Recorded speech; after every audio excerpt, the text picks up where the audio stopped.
pour ton aimable soutien habituel. C'est Bien, un ravi d'être parmi vous aujourd'hui. Bonjour à tous, ravi d'être parmi vous aujourd'hui pour ce nouveau webinaire. Vous avez l'habitude, ça fait depuis quelques années que nous avons lancé ce concept et il se consolide au fil du temps. C'est une initiative lancée par le groupe Tijari Wafa Bank avec son partenaire BPI France pour venir présenter et offrir des produits ou des services non financiers à la communauté d'affaires et principalement les PME qui sont essentiellement en manque de soutien et d'accompagnement et de staffing et de moyens d'une manière générale. Donc, pour celles et ceux qui me connaissent, moi je m'appelle Kamal Debi, je suis fondateur d'un cabinet qui s'appelle Just Value Plus. Anciennement, j'étais à Tijari Wafa Bank aussi. Je suis le modérateur le modérateur animateur de ce cycle de webinaires. Donc, ce que nous faisons, c'est qu'à chaque fois, nous prenons des thèmes et à chaque fois, nous vous proposons des thèmes qui tournent autour de l'entreprise finalement. Parce que l'entreprise, je l'ai dit, on focusait avec les experts tout à l'heure, l'entreprise est au centre et on prend à bras le corps les sujets qui tournent autour de l'entreprise. Par exemple, l'année dernière, en 2023, nous en avons fait 9 et on a parlé un petit peu de tout, de la notation de crédit, parce que c'est un sujet avec les banques, de la cybersécurité, ce qui est un sujet important pour les entreprises, des forces commerciales à l'export et du digital. On avait même parlé de digital, de la protection des données, des risques de change, de l'impact d'une loi qui a été lancée au Maroc, la 69-21, sur les délais de paiement qui pose un problème. Et puis après aussi, on a parlé du Made in Morocco, qui est une résultante aussi de ce que fait l'entreprise finalement et de sa compétitivité. Et enfin, on a aussi parlé de la RSE. Et pour cette année, nous avons démarré un premier, c'était le 30 mai, c'était devenir un champion de l'export, enjeu et opportunité, pour la simple raison que il nous paraît opportun, et ça je l'ai fait tout au long de ma carrière, pratiquement 35 ans, l'entreprise, vous savez, quand j'avais un portefeuille, et souvent, ça c'est un talent d'Achille, nous avons besoin de beaucoup d'exportateurs. Dans tous les pays, là où les économies doivent être résilientes, nous avons besoin de beaucoup d'exportateurs en nombre, en chiffres et en qualité et en résilience. Et ça, c'est un sujet très, très important. Et le digital, le sujet d'aujourd'hui, peut nous aider grandement à accroître ces revenus à l'international. Et aujourd'hui, donc, nous vous proposons un nouveau webinaire qui s'appelle « Réussir votre transformation digitale, clés de succès et méthodes ». Pourquoi aujourd'hui ce sujet ? Parce que le digital, c'est quelque chose qui est venu et qui s'est accentué pendant l'ère Covid, que tout le monde a dû faire un effort pour travailler, puisque nous étions confinés et les économies quasiment réelles se sont arrêtées, les échanges se sont arrêtés et il fallait continuer à travailler. Et donc, il fallait imaginer une nouvelle façon de travailler. Et le monde, d'une manière générale, a réagi. Et donc, nous avons passé sans encombre, avec quelques difficultés, mais sans encombre quand même, puisque la transformation était quand même réussie.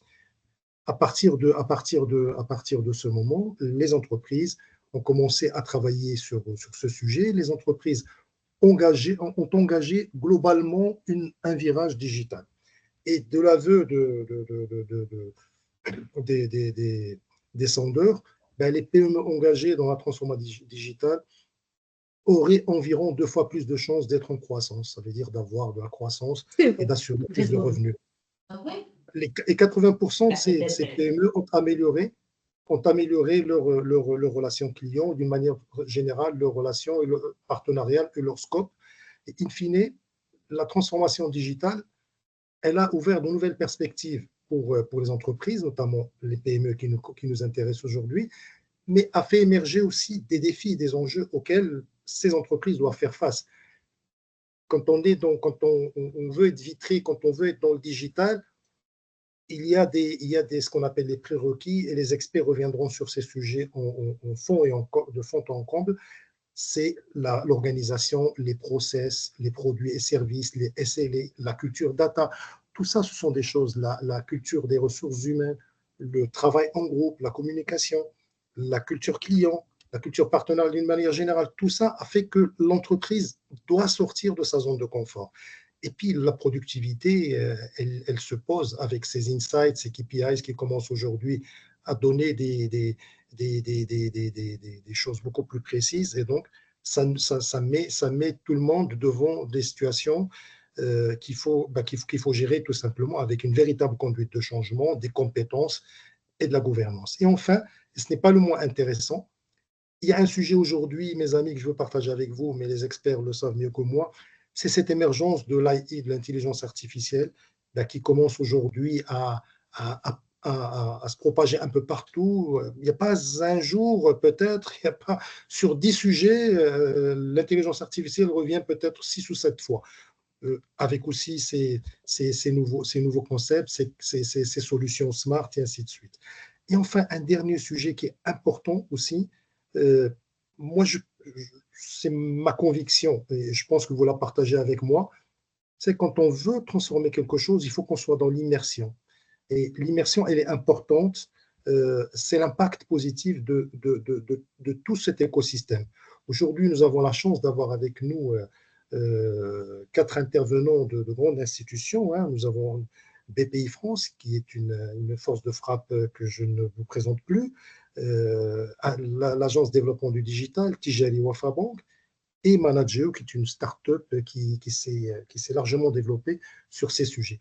Et leur impact est très important comme les banques, comme les institutions, comme les administrations, comme les startups, comme les fintechs, pour finalement encourager et emborder ces entreprises à faire le pas et à leur dire finalement, nous l'avons fait, nous sommes des institutionnels, nous sommes vos partenaires, nous avons fait notre virage digital et nous pouvons vous aider et nous pouvons vous encourager à le faire.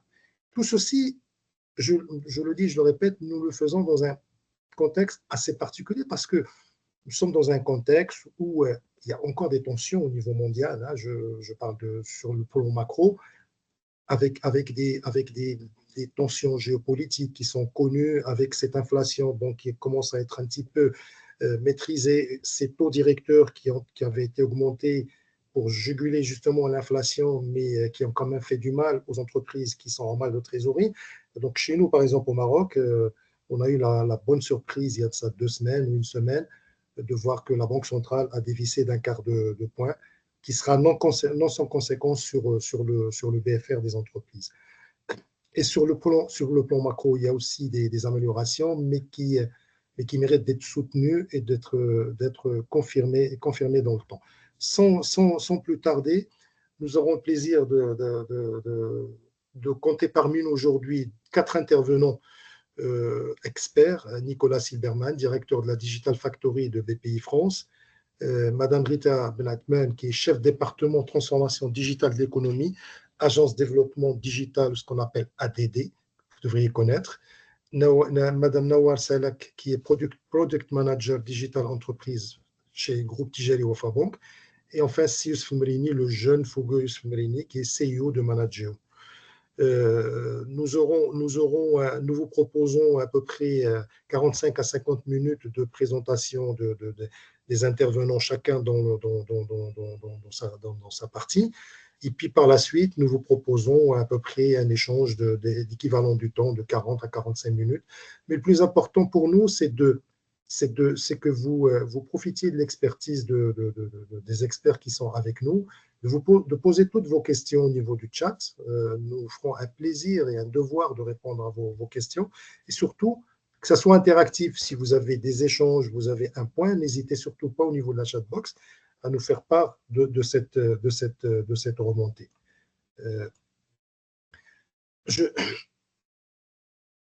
Nicolas Silberman, rebonjour, cher ami. Je te cède la parole. BPI France n'est plus à présenter. L'accompagnement et incubation des entreprises, toute taille, secteur confondu, est connu et plus accru chez les TPME, chez les ETI. Un sujet qui nous intéresse, c'est comment BPI a forgé ce virage digital pour aider son écosystème. Nicolas, je te remercie, je te cède la parole. Je te remercie et bonjour à tout le monde. Je suis ravi d'être parmi vous. Je vais prendre le contrôle pour le partage d'écran. Je pense que là, vous Bien devez sûr, bien certainement sûr, bien sûr. Nous, voir donc ma... on va désactiver nos caméras pour te laisser Très bien. Donc, je suis ravi de partager les dernières années de BPI France et toutes ces actions autour de sa transformation digitale. Il y a beaucoup de choses qui ont été faites et évidemment, comme tu le disais, c'est très en lien aussi, une grosse accélération au moment du Covid. Donc, je ne vous représente plus BPI France. Enfin, je vais juste repasser sur quelques points. Juste moi, bon, moi, je dirige ce qu'on appelle la Digital Factory chez BPI France. Je vous en reparle dans un instant. J'ai aussi monté une communauté de leaders de la tech en France qui s'appelle le Tech Rocks et j'ai un parcours dans des médias et aussi entrepreneurial. Ce qui d'ailleurs, ce parcours entrepreneurial m'a beaucoup aidé à avoir cette envie de rejoindre l'autre côté, c'est-à-dire BPI France. Sans rentrer dans le détail, parce que vous nous connaissez bien, on accompagne les entreprises tout au long de leur vie, de la création jusqu'à leur internationalisation. Je leur précise là pour voir les différents métiers, parce que ça va être important dans les actions qu'on a mises en place depuis ces dernières années pour accompagner, transformer l'entreprise dans un objectif derrière de continuer à mieux servir nos clients directement ou indirectement via nos différents partenaires, que ce soit les banques, les régions et tout ce qu'on appelle les réseaux d'accompagnement en France. Alors, le digital chez BPI France, c'est une aventure qui a commencé il y a plusieurs années autour de la transformation digitale, où on accompagnait les métiers qu'on apportait, on en parlait dans l'introduction, la culture du digital, d'essayer de voir comment réussir à les embarquer dans ces nouvelles façons de faire. Et petit à petit, les choses, après une phase de résistance, se sont accélérées, et principalement au moment du Covid. Principalement au moment du Covid, parce que l'État français nous a demandé de créer une plateforme qui s'appelait la plateforme PGE pour les prêts garantis par l'État, qui a permis à toutes les entreprises françaises d'avoir une garantie par l'État d'un financement bancaire classique. Et il a fallu trouver la meilleure façon pour qu'en quelques jours, en 5 jours même plus exactement, on arrive à proposer une plateforme digitale qui permettent de faire le boulot aussi bien pour l'entrepreneur, le patron, que pour nos partenaires bancaires pour faire en sorte de faire la demande de garantie, l'attestation de garantie et vérifier la garantie quand on a l'existence réelle de cette garantie, quand on est côté banque. Et cette approche-là, qui a été centré uniquement sur l'expérience utilisateur, de faire en sorte de dire quelle expérience, quel parcours on va proposer en utilisant toutes les briques technologiques de BPI France que la direction, la DSI nous propose. Comment est-ce qu'on peut se concentrer uniquement sur l'expérience et proposer quelque chose qui soit le plus simple, le plus efficace possible et le plus fiable, puisque j'ai plus le chiffre exact en tête, mais je crois qu'en 24 heures, c'est à peu près 1 milliard d'euros de garanties qui ont été mises en place parce que quasiment toutes les entreprises sont venues nous voir. Par la suite, en démontrant cette approche-là, et je reviendrai un petit peu sur l'organisation et qu'est-ce qu'on a mis en place pour essayer d'accompagner au mieux les différents métiers et voir même comment aussi on a créé un métier au digital.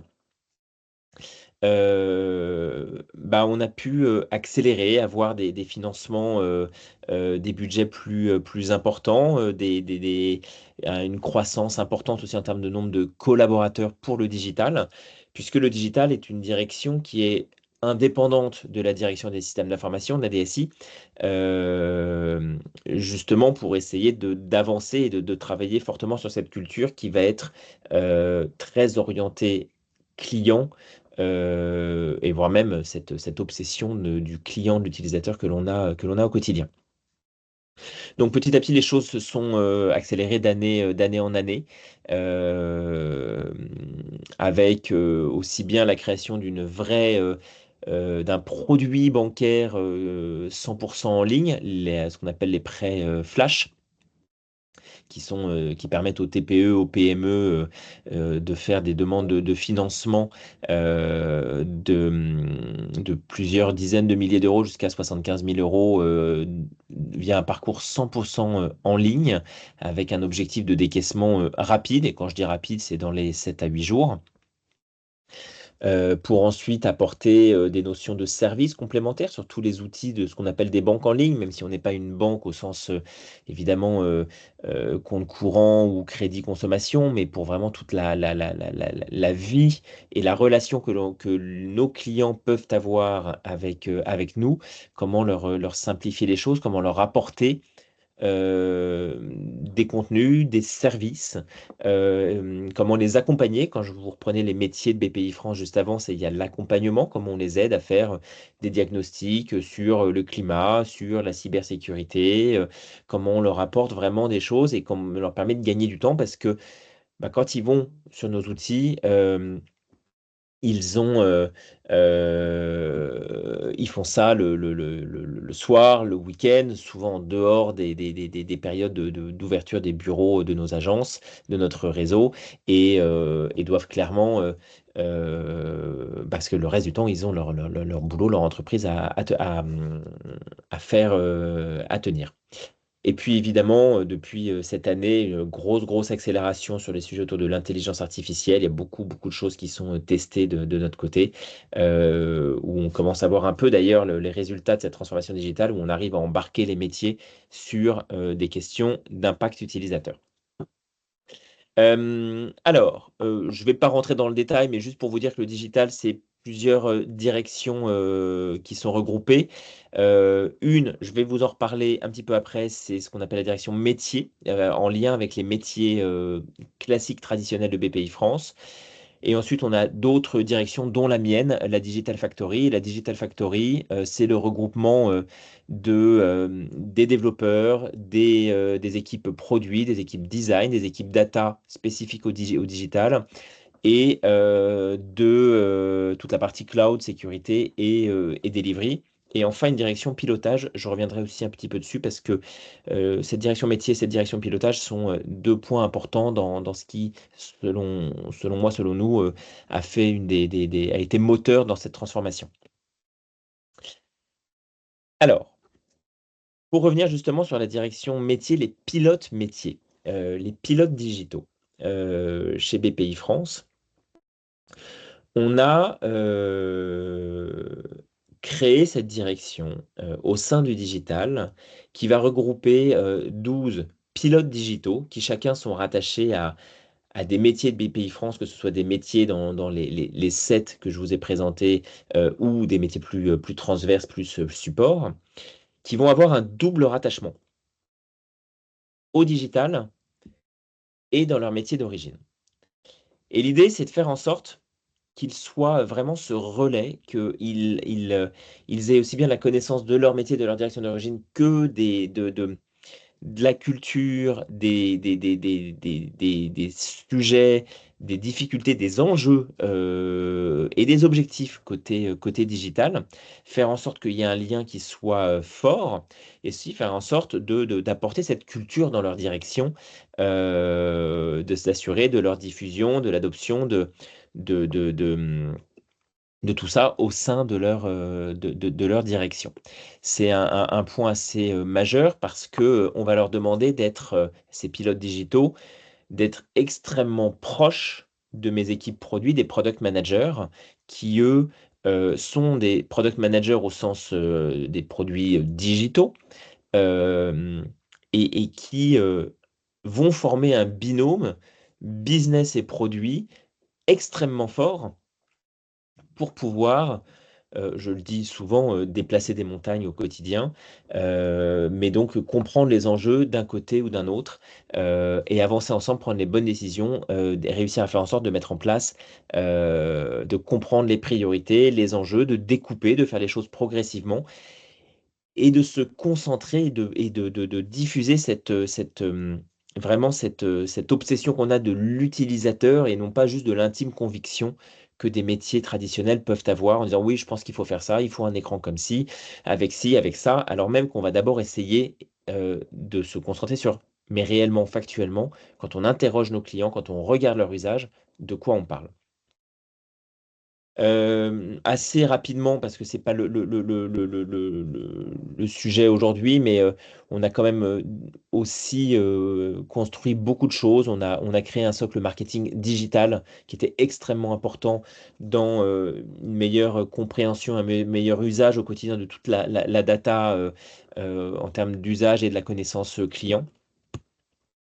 On a travaillé beaucoup sur comment le digital pouvait apporter à des sujets majeurs et stratégiques de BPI France comme la lutte contre le blanchiment et le financement du terrorisme, comme la lutte contre la fraude. Qu'est-ce que le digital pouvait accélérer, améliorer au quotidien? Et donc derrière des impacts très très forts, aussi bien dans le temps de réponse qu'on peut, de traitement des dossiers qu'on peut avoir auprès de en termes de financement ou d'investissement, que dans le quotidien de nos collaborateurs internes. Et également beaucoup, beaucoup de sujets sur évidemment la digitalisation des documents. Ça, c'est un sujet majeur et de fond qui n'est pas que un sujet de la direction des systèmes d'information, qui est aussi un sujet pour le digital où on va apporter notre patte parce qu'on va être consommateur pour nos utilisateurs, pour nos clients. Et là-dessus, du coup, on a aussi beaucoup de travaux qui sont faits en apportant cette vision du digital. Et puis, bah là, nous, des opportunités assez fortes aujourd'hui, tout ce qu'on appelle l'open banking, où on a cette possibilité, ce qu'on appelle le règlement des SP2, qui demande à tous les établissements financiers de proposer des API, des services pour permettre à des solutions de s'interconnecter. Et donc, nous, en quelques clics, par exemple, de pouvoir récupérer les derniers mois d'opérations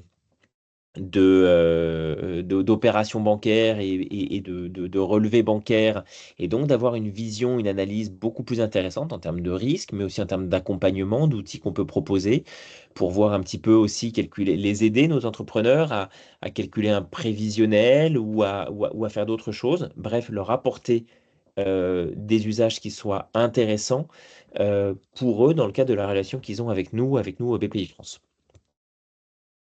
Euh, la notion as de service, très rapidement, des plateformes, donc là je vous parlais de la plateforme prêt garanti par l'État, des plateformes de crédit, tout ça qui est fait pour être construit le plus rapidement possible pour apporter encore une fois des réponses à des problématiques ou à des enjeux qui sont forts. Et puis tout un pan de ce qu'on appelle la banque en ligne pour la relation entre les entreprises et BPI France au quotidien, leur apporter des services en plus pour mieux gérer leur trésorerie, pour mieux accéder à des partenaires qui peuvent leur apporter des différents types de solutions et également effectuer des actes de gestion sans forcément avoir besoin d'être facturé, au contraire de les inclure dans un abonnement qui prend tout en place, tout en compte. On a aussi on a nos clients qui sont des entrepreneurs, mais les clients aussi, des utilisateurs qui sont des partenaires. Donc, c'était un gros axe dans notre transformation, c'est de leur proposer des banques en ligne spécifiques pour eux et de faire attention aussi aux partenaires avec qui on travaille, leur usage, leur expérience, leur retour client, leur satisfaction, et itérer en permanence, tester, se planter, revenir en arrière, changer. Euh, Aussi bien que nos clients qu'avec nos partenaires. Et un petit peu aussi au niveau de nos collaborateurs, même si c'est beaucoup plus le fond de projet de la direction des systèmes d'information, mais on va essayer aussi de leur apporter des outils qui soient pertinents. Et puis enfin, je ne sais pas où j'en suis au niveau du timing, je pense je vais terminer. Un gros sujet sur la culture. La culture, elle a besoin de plusieurs choses et déjà, ça nécessite pour nous d'être régulièrement dans les différents réseaux, de descendre tout le temps, de voir, d'aller sur le terrain en permanence, de les rencontrer, d'échanger avec nos collaborateurs et aussi d'essayer d'innover et de trouver comment tester des solutions SaaS diverses et variées ou autres, d'ailleurs pas forcément SaaS, d'avoir une démarche d'open innovation qui soit pas une direction de l'innovation, mais que n'importe qui puisse dire je voudrais tester tel outil et trouver un cadre rapide et sécurisé pour le tester alors qu'on a des contraintes réglementaires fortes, trouver comment avancer pour innover et ça marche extrêmement bien et ça nous a permis de mettre en place beaucoup de projets et de nouvelles solutions pour apporter encore plus d'innovation et derrière d'industrialiser ces solutions au quotidien. Voilà. J'espère que je n'ai pas trop débordé. Hop. Pour le retour d'expérience de BPI France en termes de transformation de BPI France que l'on a pu mettre en place. merci beaucoup Nicolas, pour ton intervention qui est claire, limpide. Donc, on reviendra au niveau du débat et des échanges avec la remontée des questions. Mais beaucoup de questions se posent pour déjà une qui vient à l'esprit et Rita va prendre le relais avec Nawar aussi sur ce sujet parce on parle de la transformation digitale, mais nous avons aussi des clients internes, ça veut dire au sein de l'institution, au sein d'un groupe. D'abord, il y a des partenaires, il y a des collaborateurs qui travaillent sur ces sujets dans l'entreprise pour aider pour travailler sur le socle écosystème extérieur. Sur cette co-construction, ça veut dire que comment on les emborde, comment on travaille avec eux, c'est un vrai sujet. Rita, je te remercie. Je ne te présente plus, tu es connue, tabarakallah alik, sur l'agence développement du digital. J'ai eu le plaisir, mais alors le plaisir de t'avoir, je pense, fin 2021 sur ce sujet qui était un peu embryonnaire. Maintenant, de l'eau a coulé, hein. Il s'est passé 2 ans et demi, 3 ans. Donc voilà, nous sommes sur un autre virage et je dirais une 2.0. Et je te remercie, je te cède la parole, Rita. Merci beaucoup, Kamel. Donc, bonjour à toutes et à tous. Et à mon tour, je souhaite à tout à chacun la bienvenue parmi nous. Donc, permettez-moi juste de projeter ma présentation prévue pour cette session.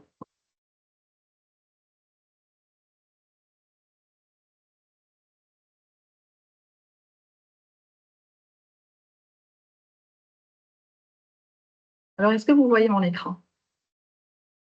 Oui, c'est bon. Très bien. C'est bon, excellent. Alors, donc, pour ma partie, j'ai prévu de la faire en deux phases, en deux grandes parties. Donc, on va parler d'abord transformation digitale, en mettant le focus un peu sur quelles sont les étapes clés de réussite, quelques ingrédients.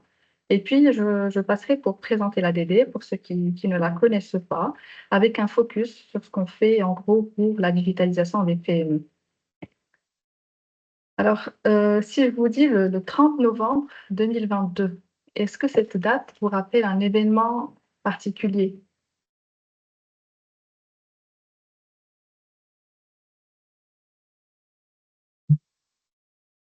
Eh bien, il faut répondre sur le chat, c'est ça? C'est que quelqu'un qui a l'information nous répond oui. sur le chat. Bah, allez-y.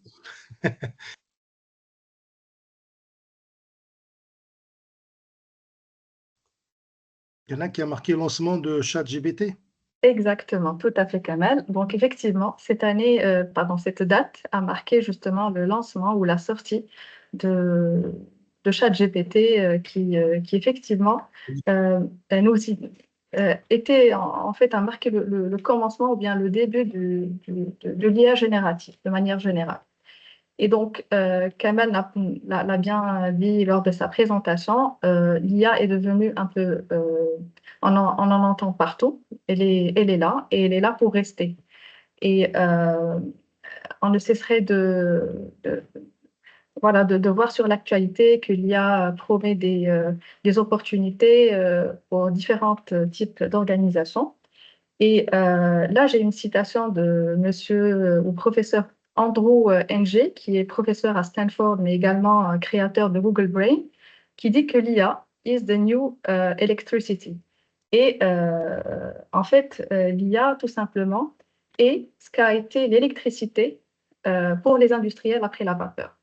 Donc, il faut bien en profiter, tout en veillant justement à ce que l'usage soit fait dans des bonnes règles de l'art. On voit un intérêt croissant de par les entreprises en particulier par rapport à l'usage de l'IA. Ici, en fait, je partage quelques insights de l'enquête menée par PwC, donc le cabinet de conseil connu à l'international, qui, dans son enquête en 2024, soulève que plus de 3/4 des répondants indiquent que la Generative AI, donc l'IA générative, apportera une augmentation tangible de la productivité dans les 12 prochains mois. Donc, on sent de bien un intérêt par rapport à l'IA. Et les use cases de l'IA, elles peuvent passer du générique à l'ultra spécifique. Et là, c'est vraiment l'imagination et la data dont possède l'entreprise qui sentent la limite. La data, c'est un peu le fuel de l'IA. Et donc, plus on a des données qui sont prêtes à être utilisées, plus on peut multiplier nos différents usages de l'IA, pardon. Mais principalement, on va retrouver, on va dire, trois principales familles des cas d'usage qui sont autour de la génération de contenu, donc tout ce qui est aide dans tout ce qui est emailing, message marketing, etc. L'intelligence documentaire, donc pour résumer et traiter les textes. Et puis l'interaction, donc conversationnelle à travers les chatbots et les différents moyens d'interaction. Avec l'IA, bien sûr, il y a qui dit IA et technologie émergente et usage de la data, du digital de manière générale, dit cybersécurité. Et on note effectivement qu'il y a de plus en plus, en fait, une prise de conscience par rapport aux attaques que l'on puisse avoir. Et donc là, j'ai choisi en fait de partager avec vous un trend en matière de technologie qui s'appelle le CTM, donc le Continuous Threat Exposure Management.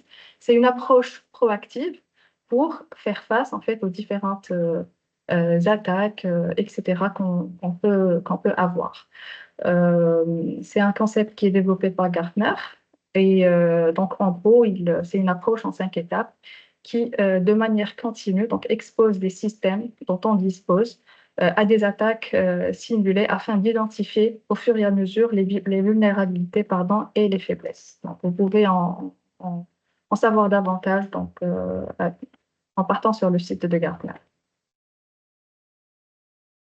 Et puis, comme trend aussi, il y a une prise de conscience par rapport à tout ce qui est développement durable. Ça peut être par choix ou par obligation. Par choix, parce que quand on vit tous en fait un changement climatique et beaucoup d'enjeux qui touchent au développement durable de manière générale, mais aussi il y a pas mal de lois qui sont aujourd'hui imposées en termes de décarbonation, etc. Et donc les entreprises sont de plus en plus, on va dire, utilisatrices de tout ce qui est solutions durables, qui vont en fait leur permettre d'adopter des méthodes qui sont plus respectueuses de l'environnement et des solutions qui contribuent à des sociétés plus durables et tant sur le volet social, bien sûr, mais aussi sur le volet environnemental, donc en consommant moins d'énergie et en prenant en considération en fait l'importance de préserver notre environnement contre ce changement climatique que nous vivons et la dégradation de manière générale. Alors, ces différentes évolutions, et en fait de manière générale, pas juste celles qui sont citées, ont pour conséquence, bien sûr, de déformer, de casser, de redessiner les chaînes de valeur. Et donc, on vit un changement de paradigme sur les marchés que l'on peut résumer en 6 points. Alors, concernant l'offre, on voit bien qu'on passe d'une offre axée produit à une offre qui est plus axée sur le service. En termes d'accessibilité aussi, il y a une tendance en fait d'utiliser tout ce qui est service cloud par rapport aux services de stockage et d'hébergement classiques, euh, en considérant bien évidemment toutes les opportunités que ceux-ci peuvent avoir pour l'entreprise en termes de time to market, etc. Des business models qui sont aussi en train d'être changés. On passe d'une offre de service en propre à des offres de services qui sont aujourd'hui basées sur les plateformes en ligne. On remarque qu'il y a aussi de plus en plus en fait une absence de limite entre les industries ou bien entre les secteurs. Le digital, de manière transverse, permet euh, beaucoup de choses. Donc, en quelque sorte, on perd des fois cette notion de sectoriel. La data, donc, elle est un peu au cœur de toute cette évolution ou révolution numérique.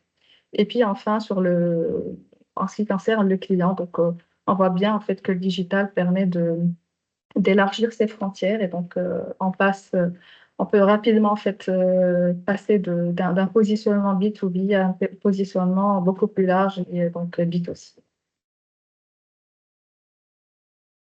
Alors, pour entamer ou avoir une bonne démarche de transformation digitale, il est essentiel, et là je commence par une citation de Steve Jobs qui était à la tête pardon, d'Apple, c'est que l'innovation est la capacité de voir le changement comme une opportunité et non pas comme une menace.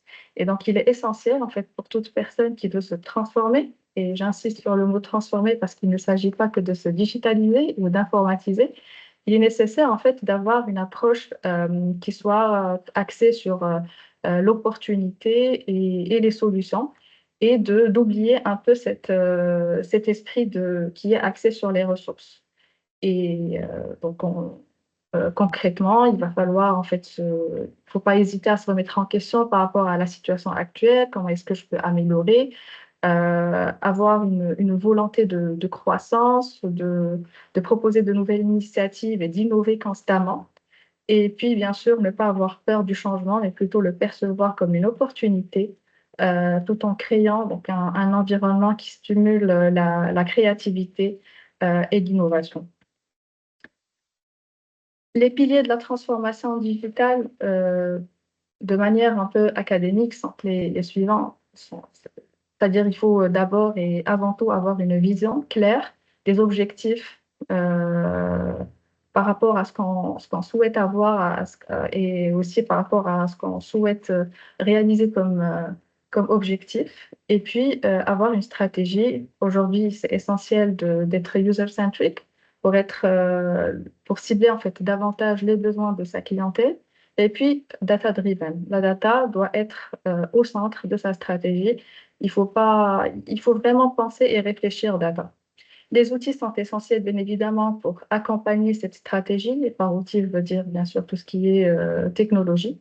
Et puis, l'humain, bien évidemment, euh, est une composante qui est très importante pour fédérer ses collaborateurs autour d'une culture d'entreprise et voilà, emborder un peu tout le monde. Et je pense que Nicolas, tout à l'heure, quand il a présenté un peu l'organisation de leur direction digitale, on a pu voir en quelque sorte que voilà, il y avait un organigramme qui est assez grand et assez large avec beaucoup euh, pas mal, je veux dire, d'entités qui illustrent un peu voilà, ce que je veux dire, ce que je viens de présenter.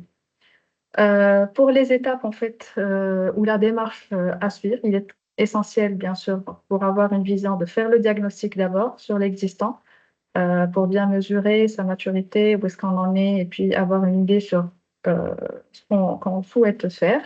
Mettre en place une feuille de route qui soit euh, vraiment on va dire, en phase avec ce qu'on souhaite réaliser, qu'elle soit réalisable.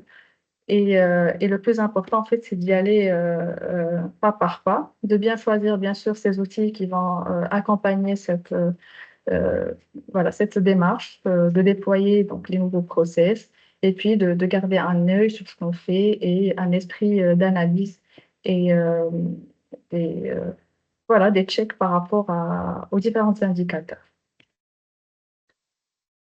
Les outils, donc juste pour faire un focus, quand on dit outils, bien sûr, il y a les outils en interne qui vont nous aider à se structurer. Donc, tout ce qui est, bien sûr, outils de comptabilité, de gestion, type ERP, etc. Les outils collaboratifs pour fluidifier les échanges quand on a une grande équipe. L'infra IT, et donc là, c'est en fait, c'est tout ce qui concerne, pardon, le choix d'aller sur le cloud ou autre. Et puis, bien sûr, les CRM, les CMS pour gérer sa relation vis-à-vis de sa clientèle.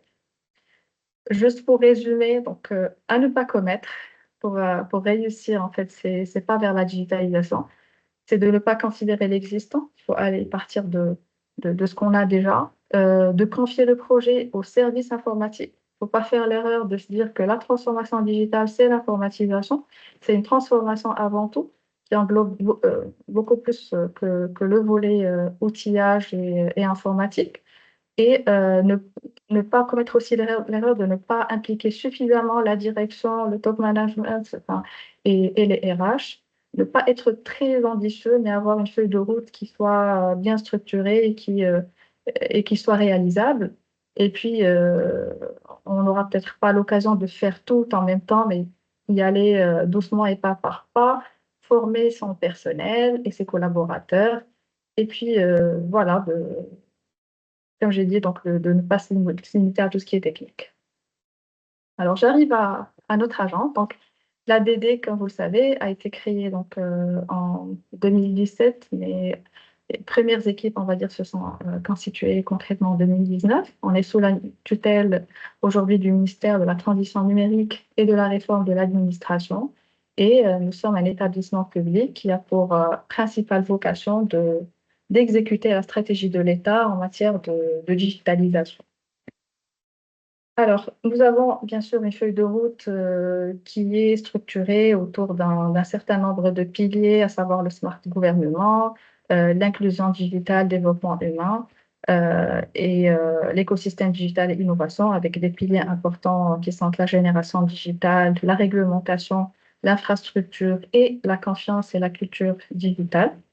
Et donc, parmi les projets ou les chantiers sur lesquels nous travaillons et qui concernent directement l'entreprise ou voilà, l'écosystème entrepreneurial de manière générale, donc nous avons un chantier Smart Factory qui est dédié aux industriels.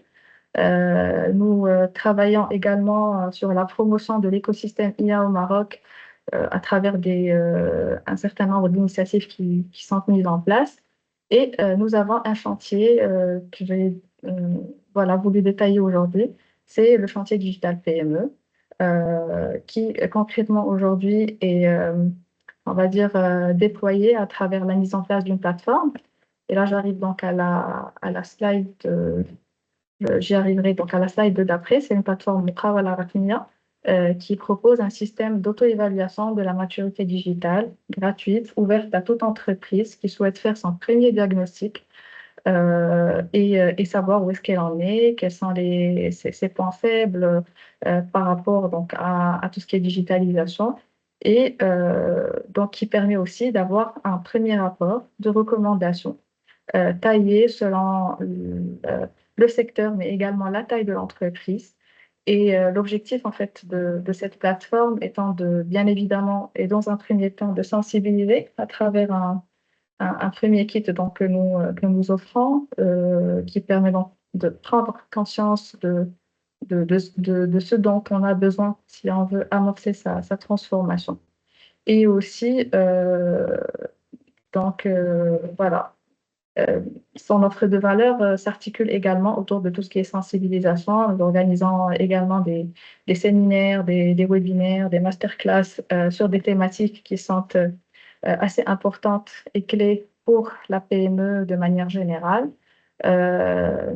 On informe également sur les différents mécanismes pardon, qui sont disponibles, offerts que ce soit par l'ADD ou par ses partenaires en termes de financement et d'incentives. et aussi donc le conseil aux TPE et PME, comme j'ai dit, d'abord à travers le rapport qui est issu de l'évaluation de maturité digitale, mais également on facilite quand on a, quand c'est possible, l'accès à des consultants, des mentors spécialisés. Et là, en fait, à j'arrive à ça. Donc, dans ce cadre-là, aujourd'hui, nous avons une initiative autour de la maturité digitale pour les entreprises marocaines. Concrètement, c'est un appel à candidature qui est ouvert aujourd'hui jusqu'à fin juillet et qui permet donc aux entreprises de bénéficier de subventions pour conduire des missions de conseil avec des consultants qualifiés qui vont leur permettre d'avoir une feuille de route digitale. Euh, à bon entendeur, pour les entreprises qui souhaitent découvrir davantage sur cette initiative, ils peuvent très bien scanner le QR code et voilà, s'informer davantage. En gros, donc cette initiative, juste pour vous donner une idée, elle est ouverte aux PME. Qui a un chiffre d'affaires de 1 million, on arrive jusqu'à 500 millions de dirhams. Je sais, on dépasse un peu la PME. Et puis, donc, comme j'ai dit, c'est des subventions. Donc, les PME qui sont sélectionnées devront pouvoir couvrir une partie de ce programme. Voilà. Je pense que ma présentation touche à sa fin et je suis là s'il y a des questions, je peux prendre par la suite. Merci pour votre attention. Merci beaucoup, Rita. C'est très clair pour l'intervention d'ADD, tout ce qui se fait autour de cet écosystème. Donc, bravo pour tout ce travail. On reviendra pour l'échange parce qu'il y a pas mal de choses à voir, surtout cette trajectoire, cette maturité, ce ratio un petit peu, comment l'œil d'expert que tu as, Rita, voit un petit peu ça au niveau est-ce qu'il y a des secteurs qui sont plus en retard que d'autres ou des régions ou des pôles. Tu nous en diras un peu plus. Donc, je cède la parole à Nawar.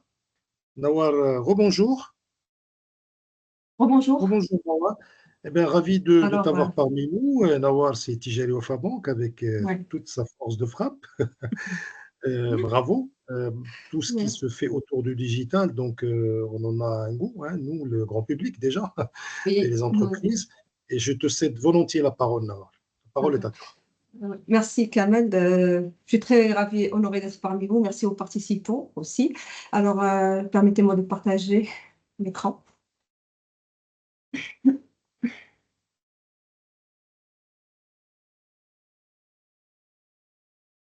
C'est bon, Nawal, on voit. Oui. Tu peux faire plein écran? Oui, c'est bon. Excellent, excellent. Alors, comme j'ai dit, je suis ravie d'être parmi vous. Je suis là pour vous parler surtout du rôle crucial que joue notre banque Tijari Wafa Bank dans l'accompagnement des entreprises face aux défis et des opportunités de la digitalisation. Donc, avant, je suis Nawar Slek, je suis programme manager au sein de la direction transformation, innovation et organisation de Tijari Wafa Bank, en charge des projets de transformation digitale des entreprises et de la corpo. Comme ça a été exposé, si bien expliqué par Nicolas et Rita, la transformation digitale est devenue un sujet incontournable pour les entreprises de toute taille et tout secteur confondu. Chez Tijari, nous avons pleinement conscience des enjeux auxquels sont confrontés nos clients, entreprises dans ce domaine. Et au cours de cette intervention, je vais vous exposer comment nous mettons en œuvre notre expertise financière et technologique aussi au service des entreprises pour les aider à réussir leur transition digitale. Alors, nous aborderons des solutions concrètes que nous proposons à notre clientèle, qu'il s'agisse d'offres de produits, de services ou de conseils stratégiques ou d'outils digitaux innovants qu'on offre à notre clientèle entreprise via nos différents canaux. Alors, notre objectif ultime en tant que banque est d'être un véritable partenaire de confiance pour accompagner nos clients à chaque étape de leur parcours de digitalisation. Sur ce, je vais commencer par dresser le contexte. Le contexte actuel, c'est un contexte qui est marqué par une concurrence accrue et une évolution rapide de la technologie. Alors, la digitalisation permet non seulement aux entreprises de rester compétitives, mais aussi de répondre aux attentes croissantes de ses clients. Embrasser la transformation digitale est désormais une condition sine qua non pour garantir une efficacité, une innovation et une croissance durable de l'entreprise. Tout ça, bien sûr, est largement renforcé par le nombre croissant de digital natives. Alors, d'ailleurs, selon les derniers rapports de Haut Commissariat au Plan, les chiffres sont interpellants. 72% des entreprises marocaines considèrent la transformation digitale comme une priorité stratégique en 2023, alors que 80% des clients particuliers affirment que l'expérience offerte par une entreprise est aussi importante que les produits et les services qu'elle peut offrir. Déjà, si on voit les bilans d'investissement en solutions digitales, ils ont connu une croissance aussi de 35% cette année, l'année 2023, par rapport à l'année 2022. Alors, ce qui nous ramène à se poser la question, une question qui devient ici évidente, pourquoi se digitaliser? C'est quoi l'apport de la digitalisation de la vie d'une entreprise? Alors, une entreprise digitale est mieux positionnée face à la concurrence. Ça, c'est deux facteurs. Elle voit sa productivité aussi augmenter, améliorer grâce à une efficacité opérationnelle offerte où cette efficacité opérationnelle a été décuplée par tout ce qui est digitalisation de processus internes. Aussi, une entreprise digitale est une entreprise dont les solutions modernes qu'elle offre à ses clientèles sont beaucoup plus sécurisées, beaucoup plus conformes réglementairement.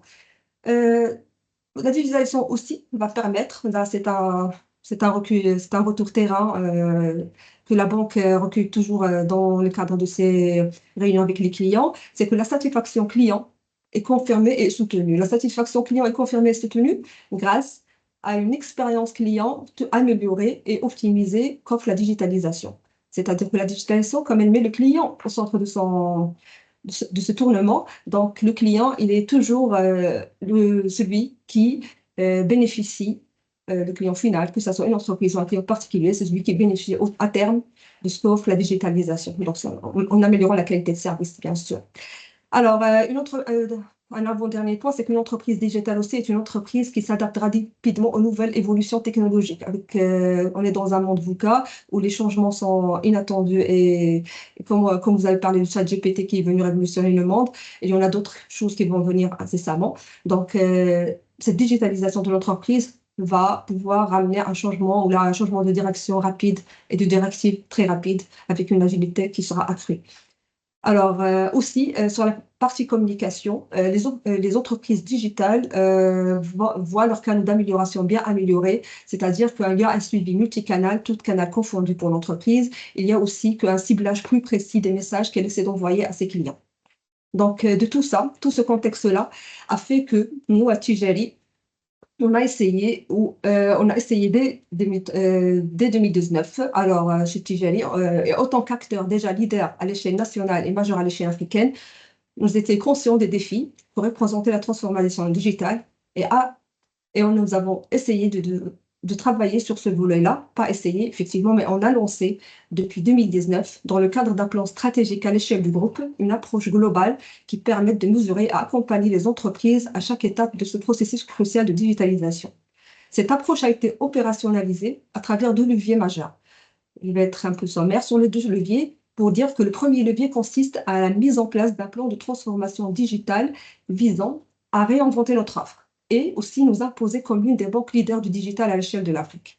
Ceci à travers une amélioration de notre efficacité opérationnelle pour maximiser la satisfaction de nos clients et conforter leur position de partenaire bancaire préféré des entreprises. Aussi, être à la pointe de la banque transactionnelle sur des produits prioritaires digitaux et innovants. Et bien sûr, mettre en place les fondamentaux de la vision client 360 qui permettra d'aborder un client plus efficacement. On a aussi généralisé le self-care pour l'ensemble des activités du marché de l'entreprise, tout en construisant bien sûr les fondations d'une banque data-driven, basée sur les données et pilotée par la donnée aussi. Alors, le deuxième levier, qui est un levier plutôt mouvant, le deuxième levier consiste à une adaptation continue de notre offre et de nos services en conséquence des besoins de nos clients et des tendances technologiques. Alors, on a, par exemple, on travaille surtout avec un pool de clients, pilotes, entreprises fidèles, qui ont accès en priorité à tous nos nouveaux produits et services innovants dans une perspective de test et aussi de retour d'expérience avant ouverture ou lancement d'un produit. Aussi, on recueille les besoins de nos clients en termes d'évolution de produits existants ou de développement de nouveaux produits et services à travers des focus group qu'on réalise périodiquement avec eux.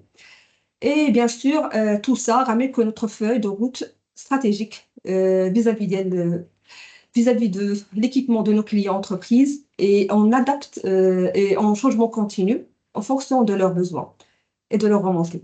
Alors, ces deux leviers, bien sûr, dont je viens de parler, nous ont permis de dresser un portefeuille d'initiatives soutenu. Ce portefeuille d'initiatives soutenu par quoi? Par des prérequis ou là, des fondements, des socles qui ne bougent pas, qui sont toujours là. Il y a l'expérience client personnalisée, l'automatisation des process en continu, une innovation qui est transformative, pas faire de l'innovation pour faire de l'innovation, mais une innovation qui impacte nos clients. Il y a une sécurité, bien sûr, qui est renforcée et accrue en vue des défis de sécurité que connaît le monde. Il y a le time to market qui est réduit à travers une organisation agile, adaptative, et la stabilité qui est rapidement extensible. Ça constitue le socle. Pour être plus un peu factuel, alors à date, Attijari Wafa Bank a mis en place un nombre significatif d'initiatives, comme j'ai dit, sur la base des deux derniers leviers. Alors, un nombre significatif d'initiatives en termes d'offres et de services qui sont à la fois financiers et non financiers. Au-delà, autant que banque, on offre des services financiers, mais aussi on accompagne nos clients à se doter d'outils aussi non financiers et non bancaires. Alors, tout ça, c'est pour faciliter la transition digitale de nos clients et contribuer, bien sûr, à l'effort national de transformation numérique, comme l'a si bien expliqué Rita. Alors, à titre d'exemple, la liste n'étant pas exhaustive, alors pour les services bancaires digitaux, à titre d'exemple, nos clients bénéficient d'un portail Attijari Entreprise, un portail web fédérateur de l'ensemble des plateformes digitales à la banque avec une authentification unique, une identité visuelle commune.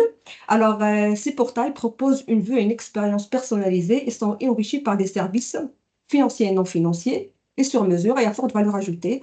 Bien sûr, on parle du web et du mobile. On a aussi mis en place des solutions de paiement digital comme Attijari Swift Track, comme les paiements mobiles et aussi la digitalisation des encaissements de facturés. On travaille sur tout ce qui est solution host-to-host à travers la connexion de SI de nos clients avec la banque d'une façon transparente. Alors, on parle par exemple de produits API MTO, de EBIX, de SwiftNet. Il y a aussi une évolution qui a marqué ce début d'année 2024, c'est le Business Store. C'est une plateforme de vente en ligne ou d'exposition de catalogue de produits bancaires en ligne qui permet une gestion à distance, une souscription, de modification de préférences à la guise du client depuis le web et le mobile. Et sur la partie financement, on travaille sur une refonte du parcours confirmé amélioré qui est 100% digital et qui est actuellement en phase pilote et qui sera élargi prochainement. Alors, sur la partie efficacité opérationnelle, ce sont tout ce qui relève de l'automatisation de nos processus internes, toujours pour servir nos clients et pour réduire le délai de traitement de ces opérations en agence ou en centre d'affaires. Il y a la robotisation des tâches administratives, il y a tout ce qui est digitalisation de l'éthique et leur exposition au niveau des canaux, comme ça le client n'est pas amené à se déplacer en agence à chaque fois. Il y a aussi la robotisation de la saisie des pièces comptables pour les opérations en devise, ou aussi on parle aussi de la robotisation de la validation des transferts au-dessous d'un seuil. Donc, tout ça, c'est pour faciliter et pour que le client, entreprise, sent que l'impact aussi est porté par sa banque et que aussi elle a un souci pour qu'il soit digital. Alors, en tant qu'acteur financier aussi, on apporte notre expertise, c'est notre cœur de métier, et c'est le conseil et l'expertise métier sont mis au service de nos clients à travers nos différents canaux. Donc, on parle de networking, où on organise des rencontres d'information, des rendez-vous d'affaires B2B. Aussi, on parle de visibilité de nos plateformes, sur nos plateformes des annuaires et de contacts utiles aux clients. Et il y a l'académie, tout ce qui est sensibilisation et formation sur des thématiques bien précises, sous forme de modules en vidéo, avec mise en relation aussi qui est en cours avec des experts pour des questions beaucoup plus spécialisées. On a les business focus. C'est tout ce qui est, c'est un volet où le client peut retrouver tout ce qui est information, veille, étude, analyse, besoin pour son activité commerciale ou financière. Et on a tout ce qui est business tools, et c'est les conseils qu'on offre aussi pour aider le client à prendre des décisions à travers des outils, des simulateurs, même aussi des experts, pour pouvoir prendre des décisions concernant aussi son activité. Donc, avec tous ces leviers-là, on ajoute aussi un levier qui est très important et qui porte l'innovation en lui-même, c'est la synergie qu'on a, Catrijari, avec les écosystèmes d'innovation de la place. Alors, tout ça, dans le cadre, bien sûr, du FinTech Catalyst, qui est un incubateur au sein des Tijari pour start-up du secteur FinTech et les événements qui s'en suivent, où les FinTech sont là pour présenter leurs produits, pour étudier des opportunités de business avec eux, d'exposition de services aussi à travers nos canaux de leurs produits. Il y a aussi la signature de partenariats avec des entreprises technologiques pour des solutions intégrées. Et bien sûr, je finirai avec la mise en place d'une plateforme Open Banking qui a commencé avec le produit API NTO et qui est en train d'être élargie aussi à d'autres typologies de clientèle pour pouvoir s'en servir. J'irai un peu sur la partie future, sur la partie ouverture. Alors, je dis que nos efforts ne s'arrêtent pas là, ils ne s'arrêteront jamais là. Nos efforts se poursuivent encore et toujours pour garantir une satisfaction client. La satisfaction de nos clients, c'est notre priorité. Donc, tous les efforts vont vers ça avec toutes nos équipes et recommencer ainsi leur fidélité aussi. Nous travaillerons sur des initiatives à court, moyen et long terme, tel que c'est établi. Travaille surtout, j'en citerai pas tout, mais juste à titre d'exemple, une solution de marketing automation qui va nous permettre de personnaliser notre relation encore plus avec nos clients d'entreprise. On parle aussi de conseillers virtuels et aussi de digitalisation du parcours. On est en train de digiter un certain nombre de parcours. Il y a le parcours trade aussi qui va faciliter beaucoup les opérations de trade pour la clientèle. Tout ça, c'est pour accroître la transparence, de favoriser la collaboration stratégique et aussi intégrer des technologies de pointe. On travaille sur ça, c'est notre ligne directrice. Et pour conclure, Tijari Wafa Bank poursuit encore et toujours ses efforts de transformation dans l'accompagnement des entreprises face aux défis de la digitalisation. Notre approche, elle combine une expertise financière, une compréhension des enjeux technologiques, une compréhension de nos clients aussi, des besoins de nos clients, être à l'écoute de nos clients et aussi leur présenter des solutions sur mesure pour répondre à leurs besoins spécifiques. Que ce soit pour le conseil, que ce soit pour les outils, nous sommes déterminés à être un partenaire clé dans la réussite de la transformation digitale de nos clients entreprises. Merci beaucoup. Je dirais que je finirai par cet adage-là, la digitalisation est un voyage continu et nous sommes là pour vous accompagner à chaque étape et vous rassurer aussi. Je remercie de votre attention. Merci beaucoup, Nawal, Merci beaucoup pour cette présentation très claire et qui donne le tempo de tout ce qui a été fait Tijari et de toute la roadmap et toute l'ambition du groupe. Mais en tout cas, bravo. C'est du travail, mais on le perçoit, j'avais dit, hein, les gens qui sont clients de Tijari, hein, que ce soit à titre perso ou au niveau des entreprises, beaucoup de choses bougent et ça, c'est tant mieux, c'est excellent. Je reviendrai auprès de toi au niveau de l'échange, comme avec Rita, avec Nicolas. Je m'adresse à Zdi Youssef. Zdi Youssef. Oui, bonjour. Bonjour, c'est Kamal. Tu peux activer ta caméra. Bonjour, Zdi Youssef. Oui. Ben, écoute, mais pas le moins important, comme on dit, hein, tu connais bien la phrase. Je suis très ravi, je suis toujours ravi d'avoir des jeunes. Quand je vois des jeunes, je me dis, moi, je vois un petit peu l'avenir l'avenir de nos activités, de ce que nous faisons. Et quand je vois des jeunes, ça me donne envie de travailler et de vous écouter. J'en ai eu des jeunes et sur ces sujets comme celui-là. Et donc, Manageo, moi, j'ai bien vu le portail. Bravo en tout cas sur ce que vous faites, sur Manageo, qui accompagne les TPME, parce que les TPME, je te laisserai je te céderai la parole à Sdi Youssef. Elles ont besoin d'être accompagnées, mais elles ont besoin d'être libérées pour faire ce qu'ils ont, leur core business. Vraiment, elles doivent s'occuper si elles s'occupent déjà de leurs activités et qu'elles le fassent, qu'elles s'acquittent brillamment de leurs activités, c'est déjà bien. Et donc, Manageo est là pour vraiment donner une vraie valeur ajoutée à ces TPME. Je n'en dirai pas plus. Je te remercie. Je te cède la parole à Sdi Youssef. Très bien, c'est Kamal, merci beaucoup. Je te remercie. Je remercie aussi l'équipe de Tijali qui ont proposé ma présence lors de ce webinaire. Je remercie aussi les participants. Donc, je me présente, je m'appelle Youssef Brini, je suis le fondateur de Manageo. Manageo, c'est un logiciel de gestion commerciale dans le cloud qui existe depuis 2016. Donc, pour parler brièvement de mon parcours, moi j'ai 15 ans d'expérience dans le développement informatique et dans la business intelligence. Donc, dans ce domaine-là, j'ai fait un master il y a une dizaine d'années, donc dans tout ce qui est informatique décisionnelle. Donc, pour reprendre la définition de Wikipédia, en fait, l'intelligence artificielle, c'est quoi? C'est tout simplement l'ensemble des outils informatiques et des moyens et des outils qui permettent de collecter, consolider, modéliser et restituer les données d'une entreprise en vue d'offrir une aide à la décision et de permettre à un décideur d'avoir une vue d'ensemble de ce qu'il est traité. En fait, c'est tout simplement pouvoir offrir à un entrepreneur la possibilité de gérer son entreprise de façon basée sur la data plutôt qu'une façon basée sur l'intuition. Donc, durant ce master que j'avais fait, j'avais découvert différents outils, donc les outils d'Oracle, d'IBM, de Power BI, de ClickView, etc., les outils de SAP aussi.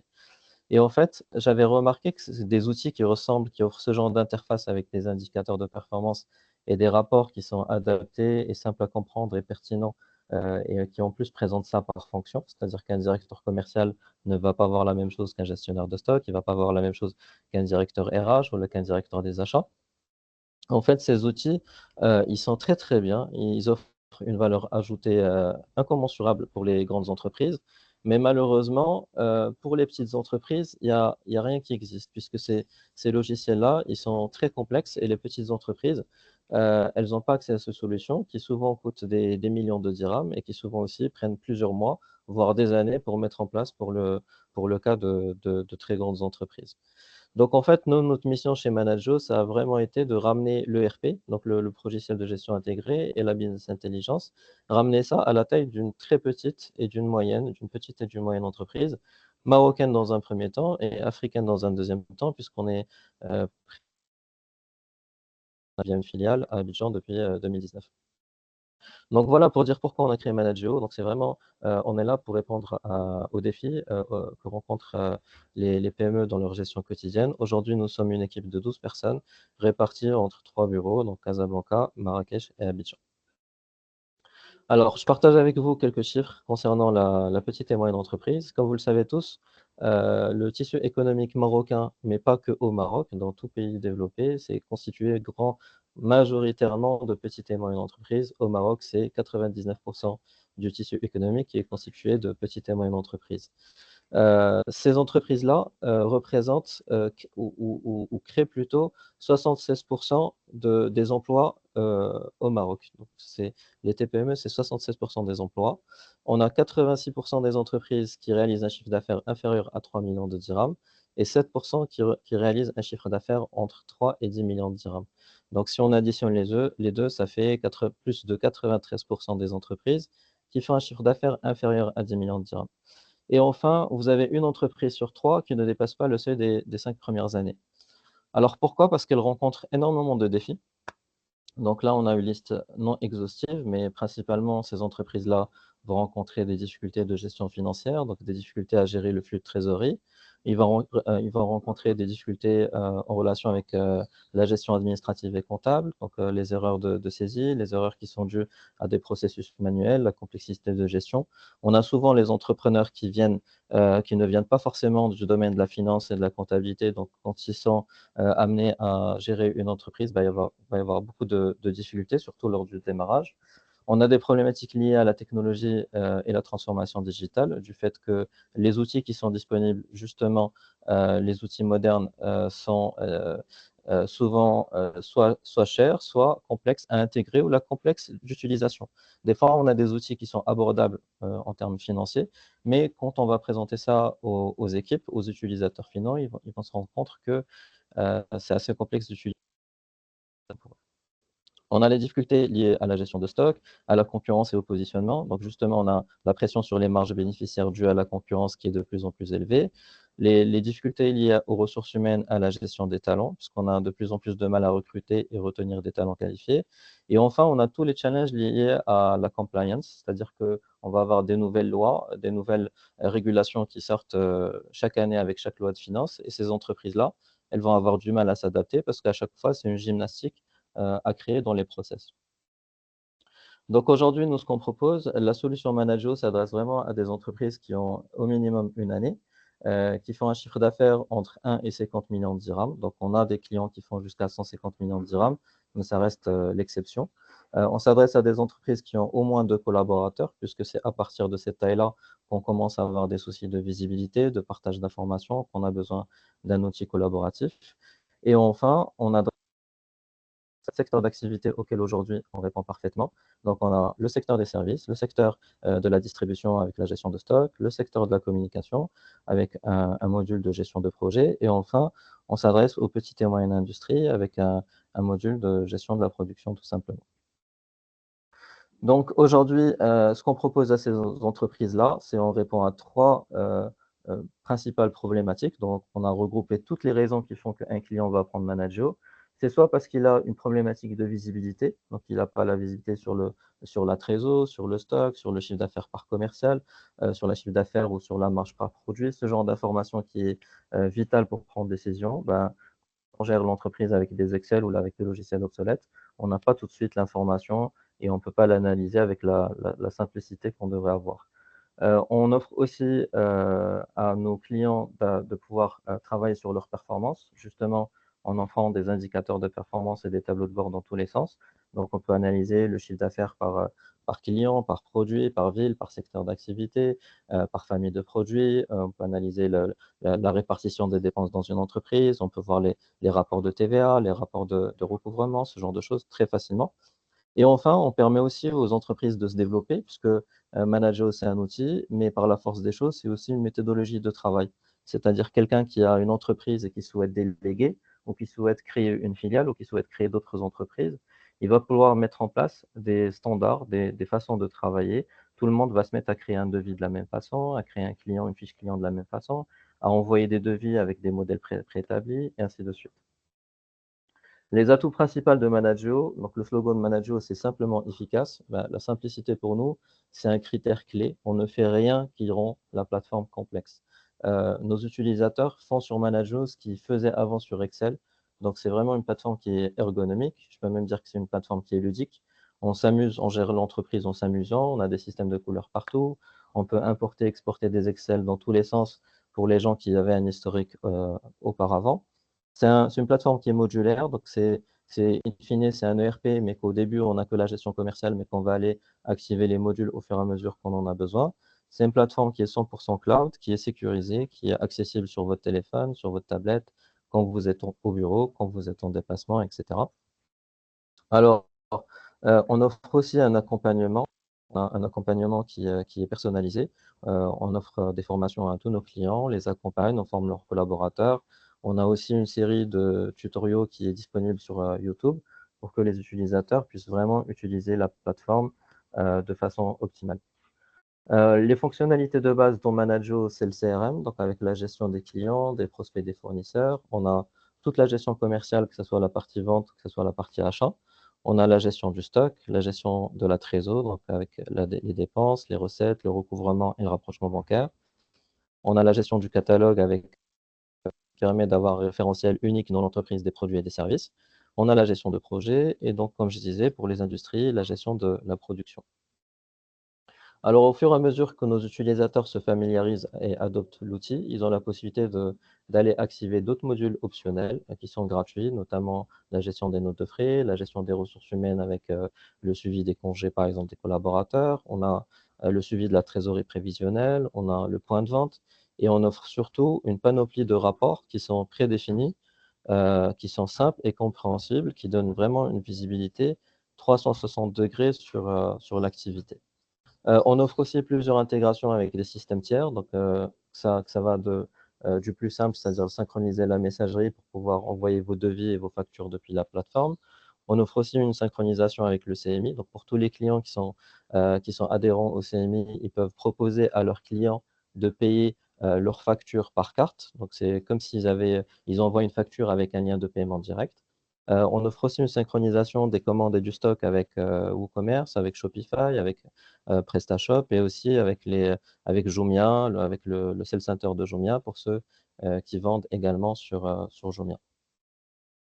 Alors, je vous propose de voir une vidéo de Manageo qui dure 1 minute, qui vous présente la plateforme. Comme vous pouvez voir, là, on est en train de créer un client. Quand vous créez un client, ça vous propose automatiquement d'importer son ICE, son RC, son adresse depuis la base de données officielle d'Olympique.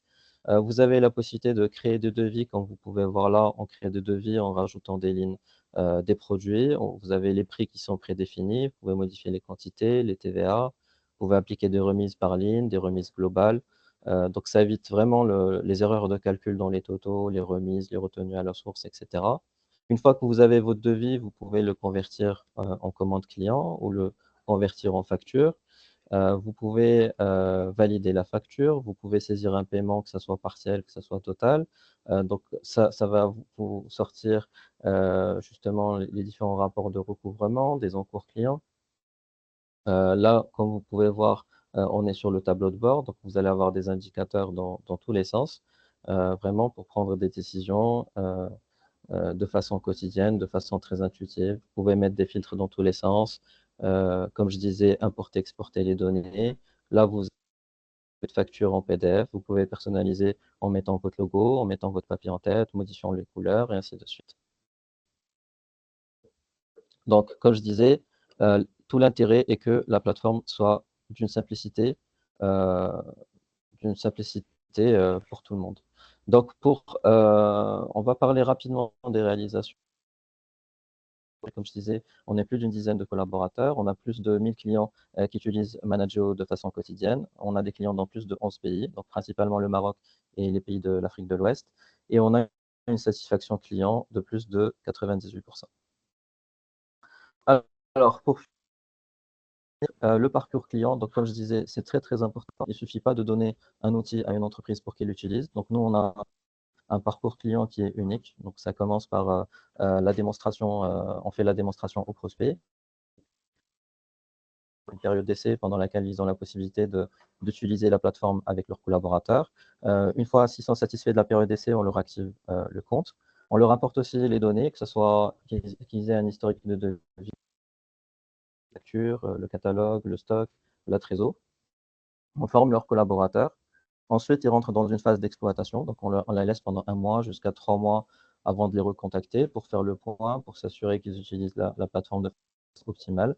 Sinon, on reprogramme d'autres séances de formation complémentaires et on fait un suivi de qualité tous les 6 mois, tous les 1 an pour s'assurer que le client est satisfait.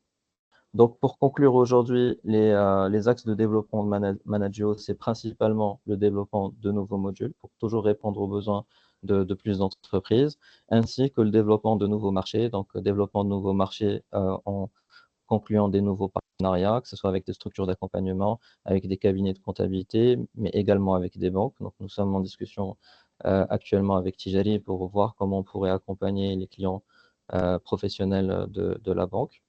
Nous souhaitons maintenir notre position de leader. Donc aujourd'hui, on est l'éditeur de logiciels de gestion commerciale dans le cloud 100% marocain, leader au Maroc.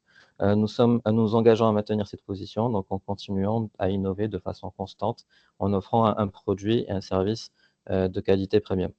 Et enfin, comme vous le savez, il y a la DGI et l'État marocain qui sont en train de promouvoir la facturation électronique. C'est quelque chose qui va venir très rapidement dans les années à venir au Maroc. Et le but, c'est vraiment d'être prêt à ce moment-là pour pouvoir accompagner un maximum de clients et préparer, offrir à ces entreprises les outils nécessaires pour assurer une transition fluide et efficace pour toutes les entreprises concernées. Je vous remercie Merci pour votre beaucoup. attention et Merci je beaucoup. suis à votre Merci disposition. beaucoup. Merci beaucoup pour cette intervention, Youssef, qui est claire et on comprend parfaitement ce que fait Manageo. Je demande à Nicolas, à Rita et Nawar d'activer leur caméra et donc de nous rejoindre pour un petit tour sur quelques points. Donc, moi, le plus important les questions, c'est pour pour Nicolas d'abord. Est-ce que sur cette transformation, quelle a été finalement, Nicolas, de ton parcours, quelle a été la chose la plus difficile? Est-ce que c'est le cadrage, c'est le début, c'est l'onboarding? Est-ce que c'est le client interne finalement? Il fallait faire cette co-construction, ça veut dire aussi le client interne, parce qu'on parle de la digitalisation, mais nous avons aussi des clients internes. Par exemple, comme Nawa, il y a des cadres, hein, des managers au niveau de la banque qui utilisent les portails de la banque, qui ont des dossiers de crédit, qui ont des jalonnements, beaucoup de choses ont changé aussi au niveau. Est-ce que ce sont des choses aussi qui ont été aussi, est-ce qu'elles ont été déterminantes? Ça, c'est très important pour une question. Est-ce que tout à l'heure, Rita, quand elle parlait de la DSI, de l'informatique, le fait d'avoir vos correspondants, tout à l'heure, quand vous avez parlé de ces correspondants qui sont au niveau des pilotes digitaux, est-ce que c'est vraiment la clé de voûte, finalement, de passer par ces correspondants, finalement, qui doivent veiller à ce que les choses peut-être qu'ils ont un rôle central. Et puis, une question aussi importante à Rita. On a vu un petit peu cette maturité digitale, on a vu un petit peu ce qui se passe. Youssef maintenant vient de présenter, il vient de parler aussi de ce que fait la facturation digitale. On veut avancer sur cette question de TVA, donc c'est ces choses qui avancent, c'est compliance et tout ça. Est-ce qu'aujourd'hui, nous sommes arrivés à ce point optimum au niveau de cette maturité digitale? Ou est-ce qu'il y a encore des choses à faire? Parce que tu vois aussi, le curseur, il faut encore le mettre beaucoup plus loin, il faut aller plus à l'avant. Nous avons bien écouté, j'ai bien aimé la citation de Job que tu as présentée, que ce n'est pas une menace, c'est une opportunité. Il faut être un open mind, il faut être, comme disait un patron chez nous, soyons fous, réfléchissons, vraiment, réinventons-nous finalement. Et une question à Nawa, c'est au niveau de Tijari, on a vu un petit peu tout ce qui se fait finalement au niveau du groupe.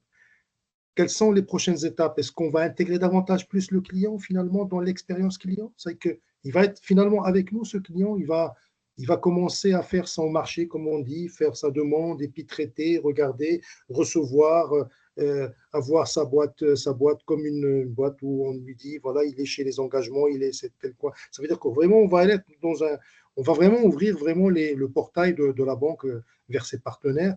Et une question importante aussi à Youssef, tu en as parlé.